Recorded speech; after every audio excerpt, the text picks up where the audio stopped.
కోతికి ఏం కావాలి? తినడానికి ఒక కొబ్బరి చిప్ప, అప్పుడప్పుడు ఎవరైనా ఇచ్చే పండ్లు. అంతకు మించిన అవసరాలు ఏముంటాయి? అయితే గుంటూరులో మాత్రం ఒక కోతి పని చేసింది. బంగారు షాపులోకి వెళ్లి మర్కటం చేసిన పని చూస్తే ముక్కున వేలేసుకోవాల్సిందే.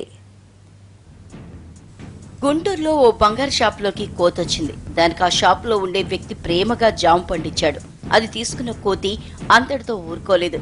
గ్లాస్ డోర్ తీసుకుని లోపలికి దూసుకెళ్లింది. డిజైన్లుగా ఉన్న బంగారు ఆభరణాల వైపు ఓ లుక్కేసింది. అయితే వాటిని ఏమాత్రం టచ్ చేయలేదు ఆ కోతి షాపులోకి ఎంటర్ అవగానే అందులో ఉన్నవారు దానికి దూరంగా జరిగిపోయారు. ఒక్క క్యాషియర్ మాత్రం సీట్లో నుంచి కదలలేదు. అయితే అందరినీ ఓసారి పరికించిన మర్కటం ఇక క్యాషియర్ వైపు చూడటం మొదలుపెట్టింది. దాని చూపులకు భయపడిన ఆ వ్యక్తి ఎందుకొచ్చిన రిస్క్ అని ఆ సీట్లో నుంచి పక్కకి తప్పుకున్నాడు. అంతే, టక్కున తన పని ప్రారంభించింది కోతి.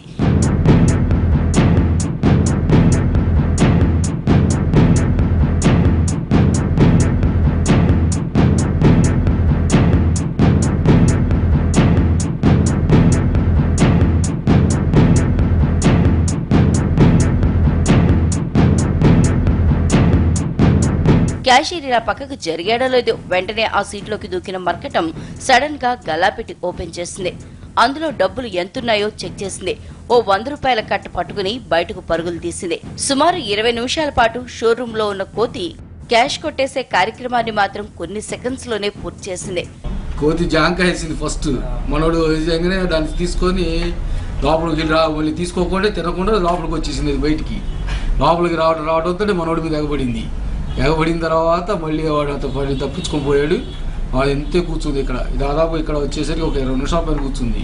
మనోడు కలిసి చూస్తూ ఉండేసరికి మనోడు లోపలికి తప్పు పక్కకు వచ్చేసాడు. రాగానే వెంటనే సీట్లోకి వచ్చేసింది. గల లాగేసుకొని వెంటనే 10,000 కట్ట పట్టుకు బయటికి పరిగెత్తేసింది. అది ఎందుకు అనేది అర్థం కావట్లా.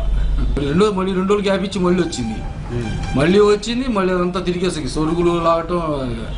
కోతికి క్యాష్ తో ఏం పని? బంగారు షాప్ లో అన్ని ఆభరణాలున్నా వాటిని టచ్ చేయని మర్కటం మనీ మ్యాటర్ లో ఎందుకు వేలు పెట్టింది? పైగా పదే షాపుకి రావటం కూడా అక్కడున్న వారికి అర్థం కాకుండా ఉంది.